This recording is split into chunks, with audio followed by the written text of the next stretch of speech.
Simple lang ang proseso ng affiliate marketing. Ito rin ang isa sa pinakamadali, pinakamabilis at pinakasimpleng simulan na online business lalo na kung isa kang newbie.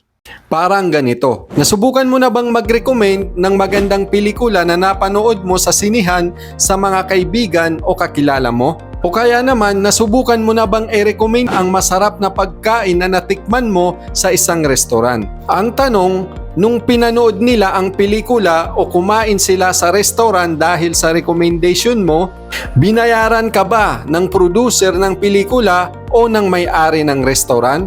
Hindi, di ba? Pero kumita sila dahil sa'yo. Ganito rin ang konsepto ng affiliate marketing. Babayaran ka ng komisyon ng company sa bawat product or services na maire-recommenda mo kapag may bumili dahil sa'yo. At ang maganda, magagawa mo ang affiliate marketing 100% sa online gamit lang ang cellphone or laptop mo.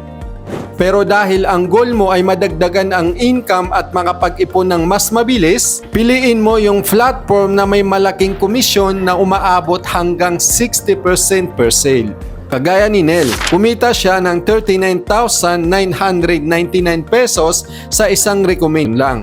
Si Roy naman, 12,499 pesos. At si Camille, 3,999 pesos. At marami pang iba. Ganun kalaki ang pwedeng kitain sa affiliate marketing kung tama ang sistema na ginagamit mo. System na nagpapatakbo sa negosyo mo 24/7 na hindi humihinto. Abangan mo sa part 3.